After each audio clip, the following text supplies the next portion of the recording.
അപ്പൊ ഇങ്ങനെ എല്ലാവർക്കും ഞങ്ങളുടെ അടുത്തൊരു വീഡിയോയിലേക്ക് സ്വാഗതം. ഇത് വളരെ സന്തോഷമുള്ള ഒരു ദിവസമാണ് ഇന്ന്. കാരണം നമ്മുടെ രണ്ടുപേരുടെ ബർത്ത്ഡേ നമ്മൾ ഒരുമിച്ച് ആഘോഷിച്ച് അവിടെ നിന്ന് നേരെ എന്താ പറയാ കഴിഞ്ഞ കൊല്ലം ആഘോഷിക്കാൻ പറ്റാത്തതിന്റെ വിഷമമൊക്കെ ഞങ്ങൾ തീർത്ത് ഇന്ന് ഞങ്ങൾ സന്തോഷകരമായിട്ട് ബർത്ത്ഡേ ഒക്കെ ആഘോഷിച്ച് ഇന്നൊരു ഔട്ടിങ്ങിനുള്ള പ്ലാനാണ്. അത് രണ്ടുപേരെന്ന് പറഞ്ഞാൽ ഒന്ന് നീതുവിന്റെ 6-ാം തീയതി നീതുവിന്റെ ബർത്ത്ഡേ ആയിരുന്നു. 7-ാം തീയതി അതായത് ഇന്നലെ നമ്മുടെ കസിനായ സോണിയുടെ ബർത്ത്ഡേ ആയിരുന്നു. നീതുവിന്റെ അച്ചാച്ചനും ആന്റിയുടെയും മോളായ സോണിയുടെ ബർത്ത്ഡേ ആയിരുന്നു. അവൾക്ക് ഇന്നലെ 20 വയസ്സ്, പക്ഷെ നീതുവിന് 32 വയസ്സ്.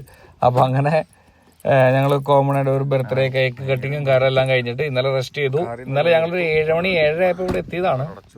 ഞങ്ങൾക്കൊരു 3 മണിക്കൂർ ഡ്രൈവ് ഉണ്ട്. മൂന്ന് മണിക്കൂറിന് മേലെ ഡ്രൈവ് ഉണ്ട് ഞങ്ങൾ താമസിക്കുന്നിടത്തുനിന്ന് ഞങ്ങളുടെ അച്ചാച്ചൻ്റെ വീട്ടിലോട്ട്. അപ്പൊ അങ്ങനെ നമ്മൾ ഇന്നലെ വന്നു. നമ്മളിങ്ങനെ ടയേർഡായി നല്ല റെസ്റ്റ് എടുത്തു. അപ്പൊ ഇന്ന് നമ്മൾ എന്തെങ്കിലും ചെയ്യാം, ഒന്ന് പുറത്തേക്ക് ഇറങ്ങാം എന്നൊക്കെ വിചാരിച്ചിട്ട് പ്ലാൻ ചെയ്തിരിക്കുന്നതാണ്. അപ്പോഴാണ് ഞാൻ ജസ്റ്റ് ആദ്യം ഒന്ന് പുറത്തേക്ക് ഇറങ്ങി വീടും കാര്യങ്ങളൊക്കെ ഒന്ന് കണ്ടു. കഴിഞ്ഞ കൊല്ലം ഞങ്ങളിവിടെ വന്നിരുന്നതാണ്, എന്നാലും ഒരു അന്ന് വീഡിയോയും കാര്യങ്ങളൊന്നും എടുത്തില്ല. അപ്പൊ ഇപ്രാവശ്യം ഒന്ന് വീഡിയോ ഒക്കെ എടുക്കാമെന്ന് വിചാരിച്ചു. വീഡിയോ ഒക്കെ എടുത്തു. നല്ല രസമുണ്ട്. ആ ഒരു താമസിക്കുന്ന സ്ഥലവും കാര്യങ്ങളും ഭയങ്കര ക്വൈറ്റ് ആൻഡ് കാമും കാര്യങ്ങളൊക്കെയാണ്. ഒരു ശല്യമോ കാര്യങ്ങളോ ഒച്ചപ്പാടോ ബഹളങ്ങളോ ഒന്നുമില്ല. അപ്പൊ ഭയങ്കര സിമ്പിളായിട്ട് ഞങ്ങള് രാവിലെ തന്നെ എത്രയും പെട്ടെന്ന് ഇറങ്ങാന്ന് വിചാരിച്ചു. പക്ഷെ ഇറങ്ങിയപ്പോ തന്നെ ഒരു 10 മണി 10:30 11 മണിയായിട്ട് ആയി. എന്നാലും കുഴപ്പമില്ല, ഇറങ്ങി. അപ്പോ ലച്ചുവിനും നിച്ചുവിനും ഇതേപോലെ ഭയങ്കര ഇഷ്ടമായി സൺലൈറ്റ് കാണുന്നത്. പ്രത്യേകിച്ച് നിച്ചുവിന്, നമ്മുടെ കുഞ്ഞിന് ഭയങ്കര ഇഷ്ടമാണ് ഇതേപോലെ ലൈറ്റും കാര്യങ്ങളും ഇതേപോലെ ഒച്ചപ്പാടും ബഹളമൊക്കെ ഭയങ്കര ഇഷ്ടമാണ്. അപ്പൊ അതൊക്കെ കൊണ്ട് ഞങ്ങൾ നേരെ പുറത്തേക്ക് ഇറങ്ങി. ഇനിയിപ്പോ ഒന്ന് പുറത്തു പോകണം. എവിടെ പോകും എന്നറിയില്ല, എന്നാലും ഞങ്ങൾ ചുമ്മാ ഒന്ന് പുറത്തേക്കൊക്കെ ഇറങ്ങി ഒന്ന് കാര്യങ്ങളൊക്കെ കണ്ട് നിച്ചുവിനെയും ലച്ചുവിനെയും ഒന്ന് സ്ഥലങ്ങളൊക്കെ ഒന്ന് കാണിക്കാനുള്ള വൈബാണ് നമ്മുടെ. അപ്പൊ എന്റെ കുഞ്ഞിന് ഏറ്റവും ഇഷ്ടം ഇതേപോലെ എടുത്ത് എന്താ പറയാ ചുമ്മാ ഒന്ന് മുകളിലോട്ട് പൊക്കി ഇതായത്തോട്ടൊക്കെ അങ്ങനെയൊക്കെ ആക്കുമ്പോൾ ഭയങ്കര ഇഷ്ടം അവൾക്ക്. അപ്പൊ അങ്ങനെയൊക്കെ രണ്ട് കോപ്പറായൊക്കെ കാണിച്ചിട്ട് ഒന്ന് പോണം, ഒന്ന് പുറത്തോട്ട് പോകണം. പിന്നെ വേറെന്താ, ഇന്ന് നല്ല ക്ലൈമറ്റ് നല്ല രസമാണ്. ഇപ്പൊ നമ്മുടെ വിന്റർ സീസണൊക്കെ മാറി നേരെ സമ്മർ തുടങ്ങുന്ന സമയമായി. എന്തായാലും നല്ല ചെറുതായിട്ട് ഇപ്പൊ രാവിലെ തണുപ്പുണ്ടെങ്കിലും ഒരു ഉച്ച ഒരു 10 മണി 11 മണി ആകുമ്പോഴേക്ക് സമയത്തോടു കൂടി നമുക്ക് അത്യാവശ്യം ചൂട് അനുഭവപ്പെട്ട് തുടങ്ങും. എന്തായാലും ഉച്ച ഒരു നമ്മുടെ നാട്ടിലെ 2 മണി, അല്ലെങ്കിൽ നമ്മുടെ നാട്ടിലല്ല ഇവിടുത്തെ ഒരു 2 മണി 3 മണി ആകുമ്പോഴേക്കൊക്കെ നല്ല ചൂടും കരളൊക്കെ ആവും. അപ്പൊ എല്ലാവരും പുറത്തിറങ്ങുന്ന സമയം ഇതാണ്. എല്ലാവരും പുറത്തിറങ്ങിയൊക്കെ തുടങ്ങി. അപ്പൊ ഞങ്ങളും പുറത്ത് പോകാം എന്നുള്ള വൈബില് പുറത്തേക്ക് ഇറങ്ങണയാണ്. അപ്പൊ അത് അച്ചാച്ചനും ഫാമിലിയും എല്ലാവരും റെഡി ആയി. അപ്പൊ ഞങ്ങൾ 2 കാറിൽ ഒരുമിച്ച് പുറത്ത് പോകാം എന്നുള്ള വൈബിലാണ്. അപ്പോൾ അച്ചാച്ചൻ പറഞ്ഞ തൊട്ടടുത്തൊരു മാർക്കറ്റ് ഉണ്ട്, ആ മാർക്കറ്റിൽ പോകാം, അങ്ങനെ കാര്യങ്ങളൊക്കെ നമുക്ക് ചെയ്യാം എന്ന് വിചാരിച്ചിട്ട് നമ്മൾ നേരെ വണ്ടി എടുത്തു. നേരെ ഗ്ലാസ്സൊക്കെ താത്തി ചുമ്മാ നമ്മുടെ നേരെ കേരള സ്റ്റൈല് ഗ്ലാസ്സൊക്കെ താത്തി. അല്ലാതെ എടുക്കാൻ പറ്റില്ല, കാരണം ഭയങ്കര ചൂടാണ്. ആ സമയത്ത് അത്യാവശ്യം നല്ല ചൂടുണ്ട്. ഇപ്പോൾ നമ്മുടെ നാട്ടിലെ ചൂട് പോലെയല്ല. ഇവിടെ അത്യാവശ്യം ഒരു 18 ഡിഗ്രി 19 ഡിഗ്രി അല്ലെങ്കിൽ 15 ഡിഗ്രിക്ക് മുകളിൽ പോകുമ്പോൾ തന്നെ അത്യാവശ്യം നല്ല ചൂട് അനുഭവപ്പെടും. അപ്പോഴേക്കും പിള്ളേരായാലും ആൾക്കാരായാലും ഷർട്ടും പിന്നീനൊക്കെ ഊരി ഇതേപോലെ അത്യാവശ്യം ഇങ്ങനെ ഫ്രീക്കായിട്ട് നടക്കാൻ തുടങ്ങും. അപ്പം അച്ചാച്ചൻ പറഞ്ഞ പോലെ നമുക്ക് ഈ ബുധനാഴ്ചയും ശനിയാഴ്ചയും ഉള്ള ഒരു സ്പെഷ്യൽ മാർക്കറ്റാണ്, അവിടേക്ക് പോകുന്നതാണ് ആദ്യം പറഞ്ഞത്. അപ്പോൾ നമ്മൾ അവിടേക്ക് പോയി. അവിടേക്ക് ചെന്നപ്പോഴാണ് ആദ്യമേ നമ്മൾ സാധാരണ എനിക്ക് ആദ്യം തോന്നിയത് എന്താണെന്ന് വെച്ചാൽ നമ്മളൊരു ആലുവ മണപ്പുറം ഒരു സെറ്റപ്പില്ലേ, ഈ ടോയ്സ് അല്ലെങ്കിൽ അതേപോലെ എനിക്ക് റിലേറ്റ് ചെയ്യാൻ പറ്റിയത് അതാണ്. ടോയ്സ്, അത്തറ്, സ്പ്രേ, കത്തി, കടവല, പാത്രങ്ങൾ, അങ്ങനെ കുറേ കാര്യങ്ങളൊക്കെ ആയിട്ട് എനിക്ക് റിലേറ്റ് ചെയ്യാൻ പറ്റി. അതുകൊണ്ടാണ് ഞാനതിങ്ങനെ പറഞ്ഞത്. ശരിക്കും അതേപോലത്തെ ഒരു സെറ്റപ്പ് തന്നെ, എല്ലാം നമ്മുടെ കൾച്ചറിന്റെ വേറൊരു പതിപ്പ്. അതാണ് സത്യം പറഞ്ഞാൽ. ഇപ്പൊ നമ്മുടെ നാട്ടിലിപ്പോൾ ആലുവ മണപ്പുറത്ത് പോയാൽ നമുക്ക് എന്തൊക്കെ കാണാൻ പറ്റും? നമുക്ക് കാണാൻ പറ്റുന്നത് ഇതൊക്കെ തന്നെയല്ലേ. കുറെ സ്ഥലത്ത് പൊരി ഉണ്ടാവും, കുറെ സ്ഥലത്ത് അലുവേ കാര്യങ്ങള്, അത്തറ്, അങ്ങനെ എന്താ നമുക്ക് നമ്മുടെ നാട്ടിൽ കണ്ട അതേ കൾച്ചറിന്റെ വേറൊരു പതിപ്പായിട്ടാണ് എനിക്കിവിടെ തോന്നിയത്. ഈ കാണുന്ന പോലെ ബ്ലൂടൂത്ത് സ്പീക്കർ, ഹെഡ്സെറ്റ് കാര്യങ്ങൾ ഇതെല്ലാം നമ്മുടെ നാട്ടിലും ഇല്ലേ. നമ്മുടെ നാട്ടിലും ഇതേപോലെ തന്നെ എല്ലാ കാര്യങ്ങളും ഉണ്ട്. അപ്പൊ അതിന്റെ ചെറുതായൊരു മോഡിഫൈഡ് വേർഷൻ എന്ന് മാത്രമേ എനിക്ക് എല്ലായിടത്തും പോയിട്ടും തോന്നിയിട്ടുള്ളൂ. അല്ലാതെ എനിക്കൊരു വാവ് മൊമെന്റ് എനിക്കൊന്നും ഇന്നേറെ തോന്നിയിട്ടില്ല. എന്താ ഇത് കണ്ടിട്ട് വോ ഇത്ര നല്ലതാണോ അതൊന്നും എനിക്ക് ഇന്നേറെ തോന്നിയിട്ടില്ല. പക്ഷെ എന്താ പറയുക, ചില മൊമെന്റുകളിൽ എനിക്ക് തോന്നാറുണ്ട്. അതായത് അത് ഞാൻ വന്ന വഴിക്ക് പറഞ്ഞു തരാം എന്തുകൊണ്ടാണ് ഞാൻ അങ്ങനെ പറഞ്ഞത് എന്നുള്ള കാര്യങ്ങൾ. ഈ കാണുന്ന പോലെ ഇപ്പൊ നമ്മുടെ നാട്ടിൽ 100 രൂപയ്ക്കും വാച്ച് കിട്ടും, 50 രൂപയ്ക്കും വാച്ച് കിട്ടും, 500 രൂപയ്ക്കും കിട്ടും, 5000-നും കിട്ടും. ഈ കാണുന്ന വാച്ചുകൾക്കും നമ്മുടെ നാട്ടിൽ കാണാൻ 100 രൂപ വിലയുള്ളൂ, 100 150 വിലയുള്ളൂ. അപ്പൊ സെയിം ആലുവ മണപ്പുറം അത് കൺട്രി വേറെ ആയതുകൊണ്ട് അതിൻ്റെതായ ഒരു ചേഞ്ചസോട് കൂടി വേറൊരു സ്ഥലം, അത്രേ ഉള്ളൂ. അത്രയാണ് എനിക്ക് ഫീൽ ചെയ്തത്. പിന്നെ നമ്മുടെ നാട്ടിലും ഇതേപോലെ തെരുവിൽ പൂക്കൾ കച്ചവടത്തിന് വെക്കാറുണ്ട്, ഫ്രൂട്ട്സ് വെക്കാറുണ്ട്, ദൈവങ്ങൾ വെക്കാറുണ്ട്. അതേപോലെ നമ്മുടെ ദൈവങ്ങളെയും കർത്താവിനെയും ഇവിടെ പിന്നെ വേറെ ദൈവങ്ങൾ കുറവാ. വേറെ ദൈവങ്ങളൊന്നും ഞാൻ കണ്ടില്ല. ഞാൻ അകപ്പാടെ കണ്ടത് നമ്മുടെ കർത്താവിനെ മാത്രമാണ്. കർത്താവിനെയും 1-2 അങ്ങനെ ആ ഒരു റേഞ്ച് മാത്രമാണ് നമ്മൾ കണ്ടത്. അപ്പം നമ്മുടെ നാട്ടിലുള്ള പോലെ തന്നെ അതിൻ്റെതായ ഒരു പ്രീമിയം വേഷൻ എന്ന് വേണമെങ്കിൽ പറയാം. അപ്പൊ ഞങ്ങൾ ആ ഒരു സൈഡിലെ കാര്യങ്ങളൊക്കെ ഒന്ന് കണ്ടു. പിന്നെ ഒരു പള്ളി ഉണ്ടായിരുന്നു. ഈ പള്ളി അത്യാവശ്യം വലിയൊരു കൊല്ലങ്ങൾ പഴക്കമുള്ള പള്ളിയാണ്. അപ്പൊ നമ്മൾ അവിടേക്ക് ഒന്ന് കയറണം എന്ന് വിചാരിച്ചു. അപ്പൊ അതിനു മുമ്പ് ഒരു വലം കൂടി വെക്കാൻ വേണ്ടി ആന്റി പറഞ്ഞ കാരണം കൊണ്ട് ഞങ്ങൾ ഒന്നുകൂടി കറങ്ങാൻ വേണ്ടി വന്നതാണ്. ഇപ്പൊ നമ്മളെന്താ ഒന്നും വിട്ടുപോകാൻ പാടില്ലല്ലോ, എല്ലാം ഒന്ന് കാണാം, എല്ലാ സൈഡും ഒന്ന് കവർ ചെയ്യാം. ഇനിയിപ്പോ ഇങ്ങോട്ട് വരാൻ പറ്റില്ല, കാരണം ഇനിയിപ്പോ അടുത്ത കൊല്ലോ അല്ലെങ്കിൽ ഞങ്ങൾക്ക് സമയം കിട്ടുമ്പോഴേക്കും ഞങ്ങൾ ഇങ്ങോട്ട് വരാം. പിന്നെ ഈ കാണുന്ന പോലെ ഞാൻ പണ്ട് നമ്മുടെ കോൾച്ചസ്റ്ററിൽ ഇതേപോലെ കുറെ സാധനങ്ങളുടെ വീഡിയോ ചെയ്തിട്ടുണ്ടായിരുന്നു. ഇതേപോലെ പന്നിയുടെ മൂക്ക് അല്ലെങ്കിൽ മറ്റേ വാല്, കാല്, കൊമ്പ് എന്നൊക്കെ പറഞ്ഞിട്ട്. അപ്പോൾ അതേപോലെ തന്നെ ഇവിടെയും അതിൻ്റെതായ അത്രയില്ലെങ്കിലും കൂടി അതിൻ്റെതായ ഒരു കുറച്ചുള്ള കുറെ സാധനങ്ങളൊക്കെ ഉണ്ടായിരുന്നു. പിന്നെ കോമൺ ആയിട്ട് എല്ലായിടത്തും കാണുന്ന എന്താണ് മാറ്റ്, ഫ്ലവറ്, പിന്നെന്താ ഇതേപോലെ കത്തി, നേരത്തെ പറഞ്ഞ പോലെ ദൈവങ്ങള്, നമ്മുടെ ആ ഒരു ക്രിസ്ത്യാനിറ്റി ടച്ച് ചെയ്യുന്ന രീതിയിലുള്ള കാര്യങ്ങൾ മാത്രമേ ഞാൻ കണ്ടുള്ളൂ. വേറൊന്നും ഞാൻ അവിടെ കണ്ടില്ല. ഞാൻ പ്രത്യേകിച്ച് ഒന്നും എന്താ പറയുക നോട്ടീസ് ചെയ്യാനും പോയില്ല. പിന്നെ ആന്റി നേരെ പോയത് അവിടെ ഒരു മുട്ടയുടെ ഷോപ്പ് കണ്ടു. അപ്പൊ കോഴിയിട്ട മുട്ട ആയതുകൊണ്ട് പോയി കാണാം എന്നൊക്കെയാണ് അവര് പറയണേ. അപ്പൊ കോഴിയിട്ട മുട്ട മാത്രമല്ല, താറാവിട്ട മുട്ടയും നമുക്ക് അവിടെ കാണാൻ പറ്റി. വേറെ ഒന്നും തമാശക്ക് പറഞ്ഞോ. മുട്ട കച്ചവടം അവിടെ ഉണ്ട്, മുട്ടയുണ്ട്. അതായത് ഇപ്പൊ നമ്മുടെ നാട്ടിലായാലും ഇതൊക്കെ തന്നെ സ്വാഭാവികമല്ലേ. ഇപ്പൊ നമ്മൾ പോണ വഴിക്ക് ഒരുപാട് കാര്യങ്ങളുണ്ടാവും. ഇപ്പൊ എന്റെ വീടിന്റെ അടുത്താണെങ്കിൽ കൂടെ ഇഷ്ടം പോലെ കാര്യങ്ങളുണ്ട്. ഇപ്പൊ ഒരു നമ്മുടെ കോമൺ ഒരു എന്താ ചാലക്കുടി അല്ലെങ്കിൽ കൊരട്ടിപ്പള്ളി പെരുന്നാളിൽ പോയാൽ ഇതേപോലെ കാണാൻ എല്ലാ സാധനവും ഉണ്ടാവും. വാച്ച് കട ഉണ്ടാവും, പെട്ടിക്കട ഉണ്ടാവും, കരിമ്പ് കട ഉണ്ടാവും, പൊരിക്കട ഉണ്ടാവും, എല്ലാ കടയും ഉണ്ടാവും. അതിൻ്റെ പോലെ തന്നെ സെയിം അതിനേക്കാളും ഒരു നെക്സ്റ്റ് ലെവൽ എന്ന് മാത്രമേ എനിക്ക് തോന്നിയിട്ടുള്ളൂ. അങ്ങനത്തെ ഒരു കടകള്, എല്ലാ കടകളും കാര്യങ്ങളും ഒരു കോമൺ ഡേയിൽ അവർ ഒന്ന് വെക്കുന്നു, ചെയ്യുന്നു കാര്യങ്ങൾ തന്നെ. നമ്മുടെ നാട്ടില് ഇതേപോലെ എന്താ പറയാ കോമൺ ആയിട്ട് കണ്ടുവരുന്ന കാര്യങ്ങള്, ചില കാര്യങ്ങള് ഇവർക്ക് ഭയങ്കര വലിയ കാര്യങ്ങളാ. അതായത് ഇപ്പോ മീൻകട ഇപ്പൊ ഞാൻ കാണിച്ചു തരാം. എല്ലായിടത്തും നമ്മുടെ നാട്ടില് കോമൺ ആണെങ്കിലും ഇവിടെയും അതേ സെറ്റപ്പ് തന്നെയാണ്. ഏതാ ഇപ്പൊ നേരെ പോണത് ആ റൈറ്റ് സൈഡിൽ കാണുന്ന ഒരു മീൻകടയിലേക്കാണ്. ഇപ്പൊ നമ്മുടെ എന്താ ഓരോ ആപ്പ ഓട്ടോറിക്ഷയില് അല്ലെങ്കിൽ നമ്മുടെ ആപ്പ അല്ലെങ്കിൽ ചെറിയ ഓട്ടോറിക്ഷയില് മീൻകാരൻ വന്ന് പി എന്ന് അടിക്കുന്നു, ചാള, അയില, പിലോപ്പി എന്ന് വിളിച്ചു പറയുന്നു. അവർ വിളിച്ചു പറയുന്നില്ല, ചുമ്മാ ഡിസ്പ്ലേ ഇടുന്നു. അതിന്റെ ഒരു നെക്സ്റ്റ് ലെവൽ ട്രീറ്റ്മെന്റ് എന്ന രീതിയിൽ അവർ ഡിസ്പ്ലേ ഇടുന്നു, വെക്കുന്നു. എല്ലാ കാര്യങ്ങളും എനിക്ക് ഭയങ്കരമായിട്ട് റിലേറ്റ് ചെയ്യാൻ പറ്റിയത് നമ്മുടെ നാടായിട്ട് തന്നെയാണ്. ഈ നേരത്തെ നീതു ചൂണ്ടിക്കാണിച്ചത് ഇന്നലെ അവർ മേടിച്ച് ആന്റി അച്ചാച്ചനെ മേടിച്ച് കറി വെച്ച മീനാണ്. അതിന്റെ പേര് ഞാൻ മറന്നുപോയി. അവർ പറഞ്ഞതായിരുന്നു, ഞാൻ മറന്നുപോയ കാര്യം പറഞ്ഞ. അപ്പൊ നമുക്ക് വേണ്ട ചാളയും എല്ലാ കാര്യങ്ങളും അവിടെ ഉണ്ടായിരുന്നു. പിന്നെ അവിടെ ഞങ്ങൾ കിടന്നിട്ട് പിന്നെ ആ ബോസ്റ്റൺ സ്ട്രീറ്റിൽ കൂടെ ഒന്ന് നടക്കാം, ഒന്ന് കറങ്ങാം എന്ന് വിചാരിച്ച് ചുമ്മാ നടക്കണതാണ്. നല്ല ക്ലൈമറ്റ് ആണല്ലോ. ഞാൻ കോട്ടിട്ടത് ഒരു അബദ്ധമായി തോന്നിയത് അപ്പോഴാണ്. കാരണം ഞാൻ മാത്രമല്ല, കുഞ്ഞിനെ നമ്മൾ ഗ്രോ ബാഗിൽ ഇട്ടായിരുന്നേ. പക്ഷെ അത് ഭയങ്കര ചൂടും കാര്യങ്ങളായി. പിന്നെ നമുക്ക് മാറ്റേണ്ട അവസ്ഥ വന്നു. അതെല്ലാം അവള് കരച്ചിലും കാര്യങ്ങളായിരുന്നു. കാരണം അത്രയും ചൂട് എനിക്കും സഹിക്കാൻ പറ്റിയില്ല. അതുകൊണ്ട് അവളെ ഞാനും മാറ്റി, അവളും മാറ്റി. ഇപ്പൊ നമ്മളെ ആ ഒരു ബോസ്റ്റൺ സിറ്റിയിലുള്ള ഒരു എന്താ പറയാ ഒരു ചെറിയ പുഴയെന്ന് പറയാൻ പറ്റില്ല, ഒരു തോട്, നമ്മുടെ നാട്ടിലെ ഒരു റേഞ്ചിലുള്ള ഒരു തോട്. ആ തോട് കണക്ട് ചെയ്ത് നേരെ റിവർ കണക്ട് ചെയ്ത് സീയിലേക്കാണെന്നാണ് ആന്റി പറഞ്ഞത്. എന്നാലും നമുക്ക് കിട്ടാവുന്ന അറിവൊക്കെ വെച്ചിട്ട് അടിപൊളിയാണ്. പിന്നെ ഞാൻ കണ്ട അകപ്പാടുള്ള കൗതുകം കുഞ്ഞു താറാക്കൂട്ടം അവിടെ നടക്കണ്ടായിരുന്നു. അത് അടിപൊളിയായിരുന്നു. ഒരെണ്ണത്തിന് കിട്ടിയാലും നമുക്ക് ഉരുളക്കിഴങ്ങ് ഇട്ട് വെക്കാറുണ്ട്. ഞാൻ അത് നീതിനോട് പറയുകയും ചെയ്തു, നല്ല താറാവ് കയറി ഉരുളക്കിഴങ്ങ് ഇട്ട് വെച്ചാൽ അടിപൊളിയാ. അപ്പൊ അതൊക്കെ ഞങ്ങൾ പറഞ്ഞ് സംസാരിച്ച്. ആന്റിക്കാണെങ്കിൽ വീഡിയോ എടുക്കുന്ന ഇഷ്ടമല്ല, എന്റെ വീഡിയോ പെടുത്തരുന്ന് പ്രത്യേകം റിക്വസ്റ്റ് ചെയ്തായിരുന്നു. അതുകൊണ്ട് ഞാൻ ആന്റീനെ മാത്രം ഫോക്കസ് ചെയ്ത് കുറെ വീഡിയോ എടുത്തു. പിന്നെ അവിടെയുള്ള കുറെ അമ്പരചുംബികളായ കുറെ വീഡിയോ മറ്റേ കെട്ടിടങ്ങളുടെ ഫോട്ടോസൊക്കെ എടുത്തിട്ട് നേരെ മുമ്പോട്ട് നടന്നു.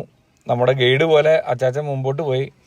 നമ്മൾ ബോസ്റ്റൺ അവർ കുറേ നാളെ അവിടെ ജീവിക്കുന്നു, അതുകൊണ്ട് അവിടുത്തെ എല്ലാ കാര്യങ്ങളും അച്ചാച്ചൻ അറിയാം. അപ്പോൾ അച്ചാച്ചൻ നമ്മളോട് കാര്യങ്ങളൊക്കെ പറഞ്ഞു തന്നു. ഇതേപോലെ ആ ബ്രിഡ്ജാണ്, ഈ ബ്രിഡ്ജാണ്, അങ്ങനെയാണ് ഇങ്ങനെയാണ് കഥകളൊക്കെ പറഞ്ഞു. നമുക്കറിയില്ലോ. അപ്പോൾ അതൊക്കെ കേട്ട് നമ്മളിങ്ങനെ നടന്നു.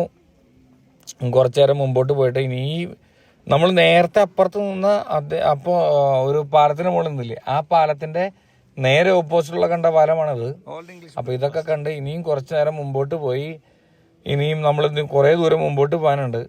പിന്നെന്താ, ഈ പാലത്തിന്റെ സൈഡിൽ കണ്ടത് കുറെ എനിക്ക് ഭയങ്കര കൗതുകമായ കാര്യങ്ങളാണ്. അത് കൗതുകമൊന്നുമല്ല, നമ്മുടെ ആലുവ, ഞങ്ങളുടെ ഫേവറേറ്റ് ഒരു ബാർ, 1-2 ബാറും കാര്യങ്ങളൊക്കെ ഉണ്ട് ആലുവ പാലത്തിന്റെ സൈഡിൽ തന്നെ. നമ്മുടെ ആലുവ പാലത്തിന്റെ മറ്റേ സൗന്ദര്യവും കാര്യങ്ങളും ആ ഭംഗിയും ഇതൊക്കെ കണ്ട് 2 ബിയറൊക്കെ അടിച്ചിരിക്കാൻ പറ്റിയൊരു സ്ഥലമുണ്ട്. ഞാനും വൈഫിന്റെ അനിയുടെ ഹസ്ബൻഡും ഗോഡ്വിനും നീനും അവരെല്ലാവരും കൂടിയും ആലുവ പാലത്തിന്റെ സൈഡിലുള്ള ബാറിൽ പോയിരുന്നിട്ട് അടിച്ചൊരു ഫീലാണ് ഞങ്ങൾക്ക് ആ ബാറ് കണ്ടപ്പോൾ തോന്നിയത്. എന്തുകൊണ്ടും നല്ലൊരു അടിപൊളി ഒരു വ്യൂവും കാര്യങ്ങളൊക്കെ തന്നെയായിരുന്നു. ഇനി അതേപോലെ തന്നെ ഞങ്ങൾക്ക് അടുത്തൊരു പ്ലാൻ ഉള്ളത്, നമ്മുടെ സുഹൃത്ത് സ്കോട്ട്ലൻഡിലോട്ട് പോകുന്നുണ്ട്. അപ്പോൾ സ്കോട്ട്ലൻഡിൽ പോയിട്ട് ഇതേപോലെ എന്തെങ്കിലും കാര്യങ്ങളൊക്കെ കണ്ട്, അപ്പോൾ സ്കോട്ട്ലൻഡിൽ 2 ദിവസം ഇതേപോലെ താമസിക്കണം എന്നൊരു ആഗ്രഹമൊക്കെ ഉണ്ട്. അപ്പോൾ ഇതേപോലെ അത് നടക്കും എന്നുള്ള ആഗ്രഹത്തിൻ്റെ പുറത്താണ് നമ്മളിത് നടക്കണേ. അല്ലാതെ നമുക്കൊരു പരിചയമില്ലാത്ത ഒരാൾ, നമുക്കവിടെ ആരും പരിചയമില്ല, അങ്ങനെ ഒരു അവസ്ഥയിൽ ഞാൻ സ്കോട്ട്ലൻഡിലോട്ട് പോകുന്നതൊക്കെ എനിക്ക് ഇച്ചിരി മടിയുള്ള കാര്യങ്ങളാണ്. അപ്പോൾ നമുക്ക് വേണ്ടപ്പെട്ട ആൾക്കാർ ആരെങ്കിലും ഉണ്ടെങ്കിൽ നമുക്ക് അങ്ങോട്ട് പോകാം എന്നുള്ള വൈബിൽ ഞങ്ങൾ ഇതേപോലെ സെറ്റായി നിൽക്കണതാണ്. അപ്പോൾ സ്കോട്ട്ലൻഡിലും പോകണം അടുത്തൊരു ട്രിപ്പ് പറ്റിയാൽ, അല്ലാതെ നമ്മൾ അടുത്ത് അങ്ങോട്ട് പോയേ പറ്റുള്ളൂ അങ്ങനെയൊന്നുമില്ല.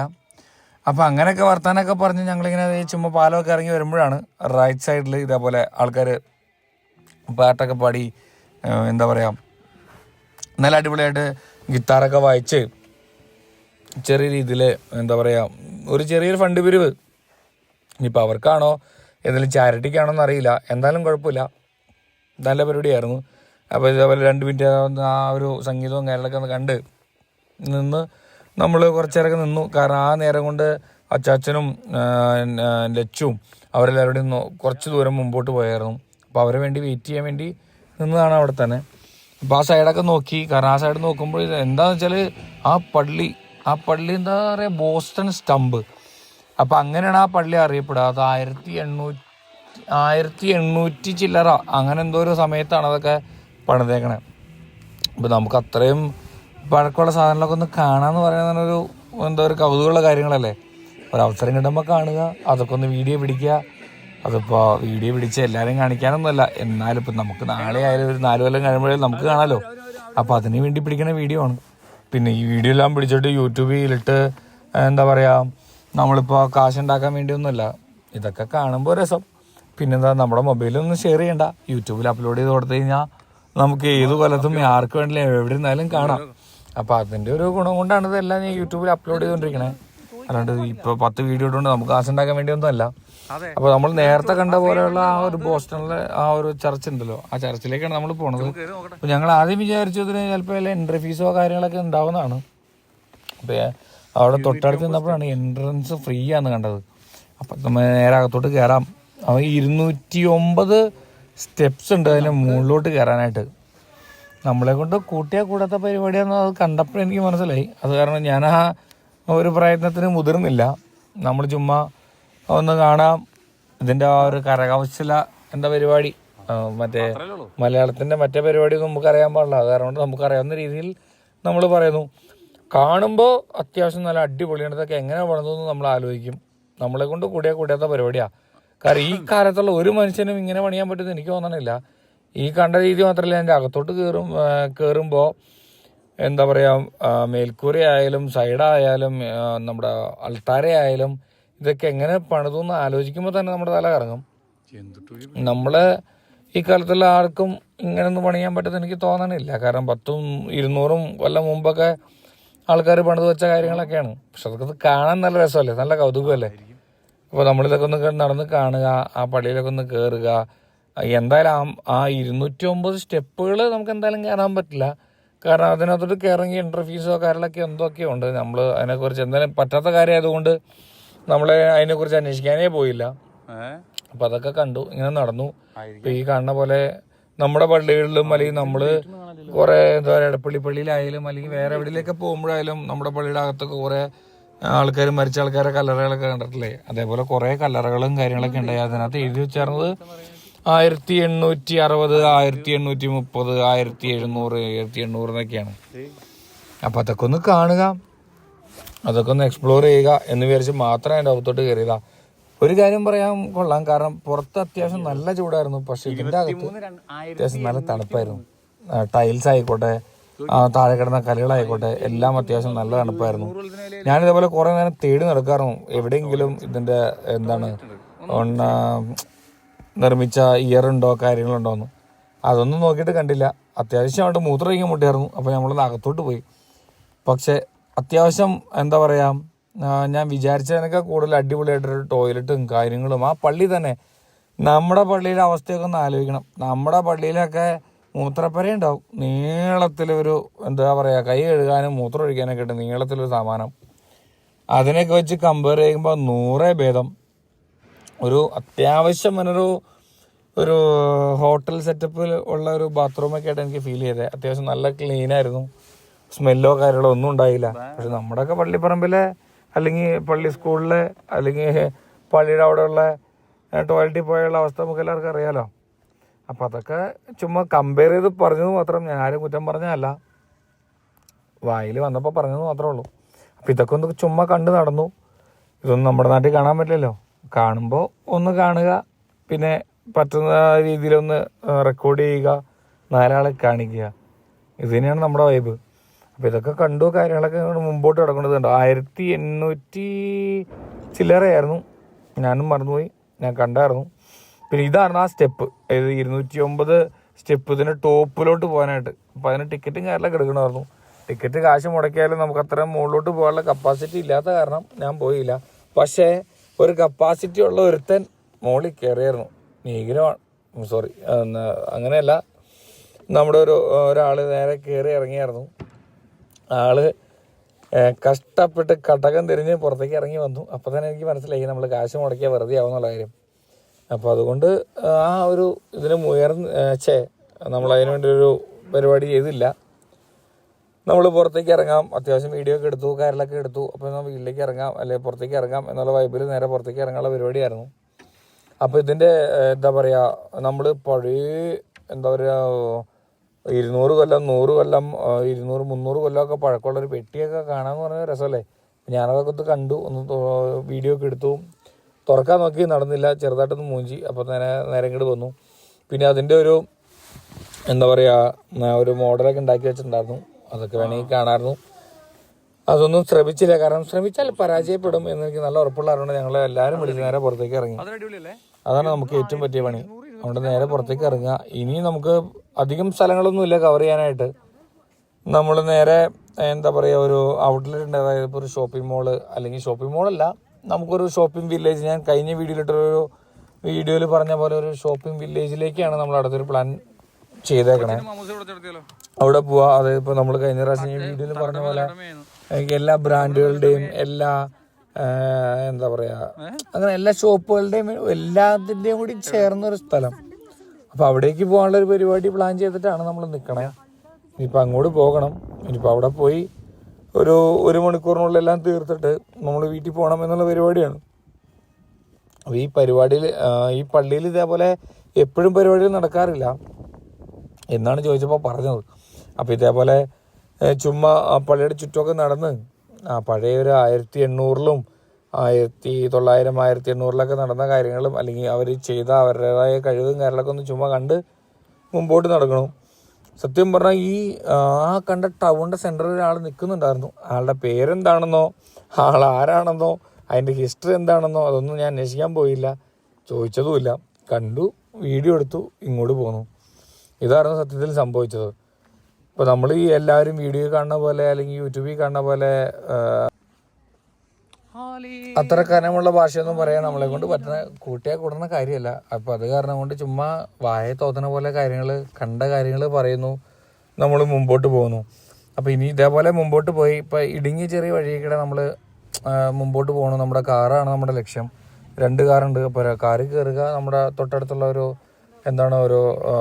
ഞാൻ നേരത്തെ പറഞ്ഞ ഒരു ഷോപ്പിംഗ് വില്ലേജിലേക്ക് പോകുക എന്നുള്ളതാണ് നമ്മുടെ അൾട്ടിമേറ്റ് എയിം. ഇതിനകത്ത് എനിക്ക് പറയാനുള്ള വേറെ ഒന്നുമില്ല. ഇപ്പം നമ്മുടെ ഒരു രാജ്യത്ത് കാണുന്ന ഒരു പരിപാടിയും കാര്യങ്ങളൊന്നും അല്ല, കാരണം വേറെ ഒന്നും കൊണ്ടല്ല, അത്യാവശ്യം നല്ല നീറ്റും ക്ലീനും കാര്യങ്ങളൊക്കെയാണ്. നമ്മുടെ രാജ്യം അത്ര മോശമൊന്നും ഞാൻ പറഞ്ഞില്ല. കമ്പാരിറ്റീവ്ലി നമുക്ക് എന്താ പറയുക, ഒരു വേസ്റ്റ് ഉണ്ടെങ്കിൽ അത് ഇടാനൊരു സ്ഥലമുണ്ട്. നമ്മുടെ രാജ്യത്ത് അതില്ല. അതുകൊണ്ടാണ് നമ്മൾ അല്ലെങ്കിൽ റോഡ് സൈഡിലും അല്ലെങ്കിൽ അവിടെ ഇവിടെയൊക്കെ നമ്മൾ വേസ്റ്റ് ഇടുന്നത്. ഇപ്പം ഇവിടെ അത് കണ്ടപ്പോൾ ഞാൻ പറഞ്ഞു മാത്രമേ ഉള്ളൂ, അല്ലാതെ ഞാൻ എൻ്റെ രാജ്യത്തെ അല്ലെങ്കിൽ നമ്മുടെ മാതൃരാജ്യത്തെ ഞാൻ കുറ്റം പറഞ്ഞ കാരണമൊന്നുമില്ല. അത് ജസ്റ്റ് മെൻഷൻ ചെയ്യുന്നത് മാത്രം. ഇപ്പം അതുകൊണ്ട് ഇപ്പം നമ്മൾ നേരത്തെ പറഞ്ഞ പോലെ ഒരു ഷോപ്പിംഗ് വില്ലേജിലേക്ക് എത്തി. ഇപ്പം ഈ ഷോപ്പിംഗ് വില്ലേജ് എന്ന് പറഞ്ഞാൽ വേറെ ഒന്നുമില്ല, എല്ലാ ഷോപ്പുകളുടെയും കൂടിയും ഒരു സമുച്ചയം. ഒരു ഷോപ്പിംഗ് മോള് 10 നിലയിലുള്ളത് ഒരു ഫ്ലോറിലേക്കാക്കി എങ്ങനെ ഇരിക്കും, അത്രേ ഉള്ളൂ. ഇപ്പൊ നമ്മുടെ നാട്ടിലെ ലുലു മോള് അല്ലെങ്കിൽ അത്രയും വലിയ ഷോപ്പിംഗ് മോളും കാര്യങ്ങളൊക്കെ ഉണ്ടല്ലോ, അതെല്ലാം കൂടിയും ഗ്രൗണ്ട് ഫ്ലോറിലാക്കി എന്തോരം സ്ഥലം ഉണ്ടാവും. അത് തന്നെ, അത്രേ ഉള്ളൂ. അതായത് ഓരോ ഷോപ്പിനും ഓരോ സ്ഥലം വെച്ച് കൊടുക്കുകയാണെങ്കിൽ നമുക്ക് എന്തോരം സ്ഥലം വേണ്ടി വരും. ഇവര് നേരെ എന്താ പറയാ, ഒന്നിന്റെ മുകളിൽ ഒന്നായിട്ട് പണിയാതെ എല്ലാം 1 by 1 ആയിട്ട് ഇങ്ങനെ നോക്കി സ്ഥലങ്ങൾ പണിതപ്പോൾ, അത് ഷോപ്പുകൾ പണിതപ്പോൾ നമുക്ക് ഒരുപാട് സ്ഥലങ്ങളായി. അത്ര വ്യത്യാസം എനിക്ക് തോന്നിയുള്ളൂ. എല്ലാ ഷോപ്പുകളും ഒറ്റ ഫ്ലോറിൽ, അതിൻ്റെ എൻഡിലൊരു പാർക്കുണ്ട്, അതെനിക്കിഷ്ടമായി. ഇപ്പം നമ്മുടെ ലുലു മോളിലായാലും ശരിയല്ലേ, ലുലു മോളിൽ എന്താ ഒരു 4 നിലയുടെ മുകളിൽ ഒരു 4 നില ഒരു നിലയിൽ തന്നെ നമുക്കൊരു 40 ഷോപ്പെങ്കിലും മിനിമം ഉണ്ടാവും. 40-30 ഷോപ്പൊക്കെ ഒരു മിനിമം ഒരു ലെവലിലുണ്ടാവും. അപ്പോൾ 1, 2, 3 ലെവലിൽ ഷോപ്പുകളും കാര്യങ്ങളുണ്ടാവും. അതിൻ്റെ ഏറ്റവും ടോപ്പിൽ നമുക്കിതേപോലെ ഒരു പാർക്ക്, പിള്ളേർക്കുള്ള പാർക്ക്, കാര്യങ്ങൾ, ഫുഡ് സെൻറ്റർ, അങ്ങനെ എല്ലാം ഉണ്ട്. അതിൻ്റെ ഒരു വേറൊരു വേർഷൻ എല്ലാം കൂടിയും ഗ്രൗണ്ട് ഫ്ലോറിൽ വെച്ചിട്ട് അതിൻ്റെ അങ്ങറ്റം പിള്ളേർക്ക് വേണ്ടി ഒരു പാർക്കും വെച്ചിട്ടുണ്ട്. അപ്പം അതും എന്താ പറയുക, ഞാൻ ചുമ്മാ കമ്പയർ ചെയ്തു, അത് പറഞ്ഞെന്ന് മാത്രം. നമ്മുടെ നാട്ടിൽ നിൽക്കുമ്പോൾ നമ്മുടെ ലുലു നമുക്ക് സ്വർഗമാണ്. ഇവിടെ നിൽക്കുമ്പോൾ ഇതേപോലെ ഒരു നല്ലൊരു കൗതുകമുള്ളൊരു കാഴ്ചയാണ്. അപ്പോൾ ഞാൻ നേരത്തെ പറഞ്ഞ പോലെ ഒരു പാർക്ക് കണ്ടു. നമ്മുടെ നാട്ടിലാണെങ്കിൽ റോഡ് സൈഡിൽ തട്ടുകടയും കാര്യങ്ങളൊക്കെ ഉണ്ടാവും. അപ്പോൾ ഇവിടെ അഡ്വാൻസ്ഡ് ആയിട്ടൊരു തട്ടുകടയ്ക്ക് പകരം ഒരു ബർഗർ ഷോപ്പ്, എല്ലാം നമ്മുടെ ഒരു ഐഡിയ തന്നെ. നമ്മൾ അവിടുന്ന് കട കൊടുത്താണെന്ന് അറിയില്ല, ഇപ്പോൾ നമ്മുടെ അവർ കട കൊടുത്താണെന്ന് അറിയില്ല. അപ്പോൾ എങ്ങനെ ആയാലും എല്ലാം വലിയ വ്യത്യാസങ്ങളൊന്നും എനിക്ക് തോന്നിയിട്ടില്ല ഇന്നേ വരെ. അപ്പോൾ അതൊക്കെ കണ്ടു, മുമ്പോട്ട് പോകണു. അപ്പോൾ ഞങ്ങൾ വെയിറ്റ് ചെയ്യണത് ഇതേപോലെ ആ പാർക്കിനൊക്കെ കുഞ്ഞ് ട്രെയിൻ വരും. അപ്പോൾ ആ കുഞ്ഞ് ട്രെയിൻ കണ്ടു. ഇതേപോലെ ഒരു 10 പേര് അല്ലെങ്കിൽ 5 പേരൊക്കെ വഹിക്കാൻ തരും ഒരു കുഞ്ഞ് ട്രെയിനും കാര്യങ്ങളൊക്കെ വന്നു. അപ്പോൾ അതൊക്കെ കണ്ടു നിന്നു. അതിൻ്റെ അകത്തോട്ട് കയറങ്ങി പാസ് കൊടുക്കണം. കാരണം പാസ് എടുത്താൽ അതിൻ്റെ അകത്തോട്ട് കയറിയിട്ടുള്ള ഒരു എല്ലാവരും കൂടി കയറുമ്പോൾ നമുക്ക് നല്ലൊരു എമൗണ്ട് ആവും. പക്ഷെ അത്രയും വലിയൊരു സെറ്റപ്പൊന്നും ഞാനത് കണ്ടില്ല, അതുകൊണ്ട് ഞങ്ങളുടെ അകത്തോട്ട് കയറിയില്ല. പിന്നെ നേരെ പുറത്തേക്ക് ഇറങ്ങി അതൊക്കെ കണ്ട് നേരെ നീതും കുഞ്ഞിനെയും കൊണ്ട്, കുഞ്ഞ് വണ്ടി കിടന്നപ്പോൾ നല്ല കരച്ചിലായിരുന്നു. അത് വേറെ ഒന്നുമില്ല, അവൾക്ക് ഇട്ട മറ്റേ ഡ്രസ്സ് ഇത്തിരി ചൂടുണ്ടായിരുന്നു. അപ്പോൾ ചൂട് ഉള്ള കാരണം അവൾക്ക് ഇത്തിരി സങ്കടവും കാര്യങ്ങളും വിഷമമൊക്കെ ഉണ്ടായി, അല്ലെങ്കിൽ ഇത്തിരി കരച്ചിൽ കൂടുതലായിരുന്നു. അപ്പോൾ അതൊക്കെ നമ്മൾ മാറ്റി നേരെ ഒന്ന് പുറത്തേക്ക് ഇറങ്ങി. ഞങ്ങളെല്ലാവരും കൂടിയും, അപ്പോൾ സോണിയും ആൻറ്റിയും എന്താ പറയുക അച്ചാച്ചൻ നേരെ 1-2 ഷർട്ട് മേടിക്കാനോ കാര്യങ്ങളൊക്കെ ആയിട്ട് നേരെ അങ്ങോട്ട് പോയായിരുന്നു. ഞങ്ങളൊക്കെ കൂടി ചുമ്മാ പാർക്കിൻ്റെ അകത്തോട്ട് അങ്ങോട്ടും ഇങ്ങോട്ടൊക്കെ നടന്ന് സമയം ചിലവാക്കാൻ വേണ്ടി അങ്ങോട്ടൊക്കെ നടന്ന്, എന്താ പറയുക, പ്രത്യേകിച്ച് ലക്ഷ്യങ്ങളൊന്നുമില്ല, കാണുന്നത് കാണുക, വീഡിയോ കിട്ടുന്നത് വീഡിയോയിൽ എടുക്കുക, അങ്ങനെയൊക്കെ കൂടി ഒരു രസം, ഒരു ഔട്ടിങ് അല്ലേ. അപ്പോൾ പ്രത്യേകിച്ച് പ്ലാൻഡ് അല്ലാത്ത രീതിയിൽ മുമ്പോട്ട് പോവുക. അപ്പം അങ്ങനെ മുമ്പോട്ട് പോയപ്പോഴാണ് ഈ ബേർഡ് വാച്ച് അല്ലെങ്കിൽ നമ്മുടെ ബേർഡ്സ് വാച്ച് എന്ന് പറഞ്ഞിട്ട് നമ്മുടെ പക്ഷികളൊക്കെ ഒരു നോക്കാൻ വേണ്ടി ഒരു ഫ്രീ ആയിട്ടൊരു സ്പോട്ട്, അതിനകത്ത് ഒരു 3-4 ബൈനോക്കുലറൊക്കെ വെച്ചിട്ടുണ്ട്. അപ്പോൾ ബൈനോക്കുലറൊക്കെ വെച്ചിട്ട് ചുമ്മാ നമുക്ക് നോക്കാം. അപ്പോൾ ഞാൻ അകത്തോട്ട് കയറി. നമുക്ക് ആദ്യം ഒരു ചെറിയ ചമ്മലൊക്കെ ഉണ്ടായി, ഇത് ചെയ്യാമോ, പിള്ളേർക്കുള്ളതാണോ നമുക്കറിയില്ലല്ലോ. അപ്പോൾ അത് കാരണം ചുമ്മാ നമ്മൾ നോക്കി. അപ്പോൾ അവർ പറഞ്ഞു കുഴപ്പമില്ല, നിങ്ങൾ നോക്കിക്കോളാനൊക്കെ പറഞ്ഞപ്പോൾ ഞാനും ചുമ്മാ ആ ബൈനോക്കുലറൊക്കെ എടുത്ത് വെച്ചൊക്കെ ഒന്ന് നോക്കി. പ്രത്യേകിച്ച് വ്യത്യാസമോ പ്രത്യേകിച്ച് പുതിയ എന്താ പറയുക പുതുമയൊന്നും കണ്ടില്ല, എന്നാലും ഒരു രസം, ഇതൊക്കെ ഒന്ന് കാണാൻ, ഇതൊക്കെ ഒന്ന് എക്സ്പീരിയൻസ് ചെയ്യാനൊരു രസം. അപ്പോൾ അങ്ങനെയൊക്കെ നടന്നു. കുറച്ച് നേരം കഴിഞ്ഞപ്പോഴേക്കും നമ്മുടെ താരത്തിന് ഇതേപോലെ ബോറടിച്ചു തുടങ്ങി. അങ്ങോട്ട് പോകണം ഇങ്ങോട്ട് പോകണം എന്നൊക്കെ പറഞ്ഞ് കരച്ചിലൊക്കെ തുടങ്ങി. പിന്നെ നീതിനോടൊക്കെ പറഞ്ഞു നമ്മളെന്നാൽ പോവാം, ഇനിയിപ്പോൾ നേരെ ഭക്ഷണം കഴിക്കുന്ന സമയം കഴിഞ്ഞു. ഏകദേശം 2 മണിയായി. അപ്പം എനിക്ക് വയറ്റിൽ കാറ്റ് കയറി തുടങ്ങി. വിശക്കണ്ടേ, അല്ല എന്തെങ്കിലും കഴിക്കണ്ടേ, വിശന്ന് തുടങ്ങിയില്ലേ. ആൻറ്റിയോടൊക്കെ പറഞ്ഞു. അപ്പം ആൻറ്റി പറഞ്ഞു ആൻറ്റിയുടെ ഒരു വീഡിയോ പോലും യൂട്യൂബിൽ കാണാൻ പാടില്ലെന്ന്. അപ്പം ഞാനും പറഞ്ഞു എന്നാൽ ഞാൻ ആൻറ്റി ഒരു കാരണവശാലും ഇടൂലെന്നു. അങ്ങനെ പ്രോമിസൊക്കെ പറഞ്ഞിട്ടാണ് വീഡിയോ എടുത്തേക്കണേ. കാണുമ്പോൾ എന്താവുമെന്ന് എനിക്കറിയാൻ പാടില്ല, എന്തായാലും നോക്കാം. ഇതിൻ്റെ ഒരു ഫൈനൽ സ്റ്റേജ് ആവട്ടെ എന്ന് വിചാരിച്ചിട്ട് ഞാൻ ഇതുകൊണ്ട് ഒരു 2 കപ്പിൾ വീഡിയോ ഒക്കെ എടുത്തു. ഞാൻ പറഞ്ഞു എൻ്റെ ക്യാമറമാൻ സോണിയാണ്. സോണിനോട് ഞാൻ പറഞ്ഞു വീഡിയോ ഒക്കെ എടുപ്പിച്ചു. അവിടെ തിരിച്ചു വന്ന സമയത്താണ് നമ്മുടെ ഒരു എന്താ പറയുക നീണ്ട നിരയിൽ ഞാൻ ഈ ടി വിയിലൊക്കെ കണ്ടാണോ നമ്മൾ ഇരുന്ന് കൊടുക്കുക, അവർ നമ്മുടെ ഫോട്ടോ വരച്ചു തരും അല്ലെങ്കിൽ നമ്മുടെ ഒരു ഇമേജൊക്കെ വരച്ചു തരുമെന്ന് വിചാരിച്ചിട്ട് അവരുടെ സെറ്റപ്പ് കണ്ടു. ശ്രമിച്ചില്ല, ചുമ്മാ കണ്ടു, അത് വീഡിയോയിലേക്ക് പകർത്തി അങ്ങനെ ഇനി എടുത്തു, അത്രേ ഉള്ളൂ. അതൊക്കെ കണ്ട് നേരെ മുമ്പോട്ട് പോന്നു. ഇനി നേരെ വീട്ടിൽ പോകണം. ഇനി ഇവിടെ നിന്ന് നേരെ വീട്ടിലേക്ക് ഒരു 1/2 മണിക്കൂർ ദൂരമുണ്ട്. അപ്പോൾ അതിന് മുമ്പ് നമ്മൾ പാർക്ക് ചെയ്ത് കൊടുത്ത് കാശ് അടച്ചിട്ട് വേണം നമ്മുടെ വണ്ടി പുറത്തേക്ക് എടുക്കാൻ. ബാക്കി എവിടെ പോയാലും എങ്ങനെ പോയാലും 1 മണിക്കൂറിന് 2.5 പൗണ്ട്, അതായത് നാട്ടിലൊരു 200, 250, 300 രൂപ വരും. പക്ഷെ ഇവിടെ മാത്രമേ എങ്ങനെയോ നമ്മൾ 1 മണിക്കൂറിന് മുകളിൽ പാർക്ക് ചെയ്തിട്ടും 1 പൗണ്ട് ആയുള്ളൂ. ഇതേപോലെ നമ്മുടെ ATM മെഷീൻ പോലെ ക്യൂ നിന്നിട്ട് നമ്മുടെ ഒരു വണ്ടി പാർക്ക് ചെയ്യുമ്പോൾ ഒരു സ്ലിപ്പ് കിട്ടും. ആ സ്ലിപ്പ് നേരെ ഇവിടെ ഇൻസേർട്ട് ചെയ്തിട്ട് നമ്മുടെ കാർഡ് വെച്ചിട്ട് മൊബൈൽ വെച്ചിട്ട് പേയ്മെൻറ്റ് ചെയ്യുക. അങ്ങനെ പേയ്മെൻറ്റ് ചെയ്ത് നമ്മൾ നേരെ പുറത്തിറങ്ങി നമ്മുടെ വണ്ടി എടുത്തിട്ട് പോവുക എന്നുള്ളതാണ് നമ്മുടെ പരിപാടി. അപ്പോൾ വളരെ ലഘുവായ രീതിയിൽ അല്ലെങ്കിൽ വളരെ എളുപ്പത്തിലാണ് നമ്മുടെ പാർക്കിംഗ് സെറ്റപ്പും അതിൻ്റെ പേയ്മെൻറ്റ് സെറ്റപ്പും എല്ലാം ചെയ്തേക്കണേ. കാരണം ഇപ്പോൾ ഞാൻ ഇത് പറയാൻ കാരണം വേറെ ഒന്നുമില്ല, ഇത് കാണിക്കാൻ കാരണം വേറെ ഒന്നുമില്ല. ഇപ്പോൾ നമ്മൾ അങ്കമാലിലൊരു കാർണിവൽ സിനിമാസിൽ ഒരു സിനിമയ്ക്ക് പോകണമെങ്കിൽ പാർക്കിങ്ങിൽ പോയി എന്തൊക്കെ ബഹളം കാണിക്കാമെന്ന് അറിയാമോ. അപ്പോൾ അതൊക്കെ കണ്ടപ്പോൾ ഒരു ക്യൂരിയോസിറ്റിയുടെ പുറത്ത് പറഞ്ഞു മാത്രമേ ഉള്ളൂ, വേറെ ഒന്നുമില്ല. ഇതിൻ്റെ പേരിൽ പൊങ്കാലിടാൻ വരണ്ട. അപ്പോൾ ഇതൊക്കെ കഴിഞ്ഞ് നേരെ വീട്ടിൽ വന്നു. 2 ബിയറൊക്കെ അടിച്ചു, ഒരു നെപ്പോളിയൻ മേടിച്ചു വെച്ചിട്ടുണ്ടായിരുന്നു. അപ്പോൾ ആ നെപ്പോളിയനൊക്കെ മേടിച്ച് ചിക്കൻ കറിയൊക്കെ വെച്ച്, അപ്പോൾ നമ്മുടെ ഒരു സ്പെഷ്യൽ ചിക്കൻ കറിയും കാര്യങ്ങളൊക്കെ ഉണ്ട്. അപ്പോൾ അതൊക്കെ വെച്ചു. ആൻറ്റിയാണ് ഇതെല്ലാം പറഞ്ഞു തന്നെ. അപ്പോൾ ആൻറ്റിയുടെ രീതിയിലുള്ള ചിക്കൻ കറിയും കാര്യങ്ങളൊക്കെ ആയിട്ട് നമ്മൾ സെറ്റ് ചെയ്തു. ഇനി ഭക്ഷണമൊക്കെ കഴിക്കണം. നാളെ നേരം കൊടുത്ത് തിരിച്ച് വീട്ടിൽ പോകണം. അതാണ് നമ്മുടെ പ്ലാൻ. അത്രേ ഉള്ളൂ.